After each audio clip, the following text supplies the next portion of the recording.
1/2 மணி நேரம் அந்த தூக்கிலேயே அவர்கள் தொங்கிக் கொண்டு இருக்க வேண்டும். 1/2 மணி நேரம் கழித்து தான் டாக்டர் போய் செக்கப் பண்ணுவாங்க. தூக்கு மேடைக்கு கொண்டு போறதுக்கு முன்னாலே இவருக்கு அன்றைக்கு புது ஆடை, புத்தாடை குடுப்போமுங்க. புது இது வந்து கான்விக்ட் ட்ரெஸ், புது ட்ரெஸ் குடுப்போம்.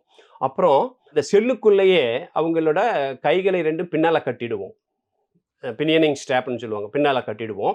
அப்புறம் வந்து கை விலங்கும் போட்டுடுவோம்.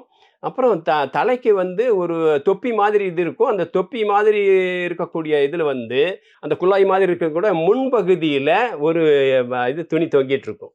ஏன்னா, தூக்கு மேடை போகும் இடத்த வந்து அவரு பார்க்கக்கூடாது. ஏன்னா, அது அதிர்ச்சி ஆகலாம் அல்லது வேற ஏதாவது இதாகலாம் அப்படின்றதுக்காக, அவரு முன்னால அந்த துணிய இத போட்டிருப்பாங்க. அந்த தொப்பியில முன்னால துணி இருக்கும். சாதாரண தொப்பியா இருக்கும். ப்ளூ கலர்ல இருக்கும். அந்த துணி முன்னால தொங்கிட்டு இருக்கும். 1/2 மணி நேரம் அந்த தூக்கிலேயே அவர்கள் தொங்கிக் கொண்டு இருக்க வேண்டும். 1/2 மணி நேரம் கழித்து தான் டாக்டர் போய் செக்கப் பண்ணுவாங்க. இந்த தூக்கு தண்டனை நிறைவேற்றும் பொழுது யார் யார் இருப்பாங்கன்னாங்க, எக்ஸிக்யூட்டிவ் மாஜிஸ்ட்ரேட்ன்னு சொல்லக்கூடிய கலெக்டர் ஆஃபீஸ்லேருந்து அவங்க ஆர்டிஓ ஒருத்தர் இருப்பாங்க.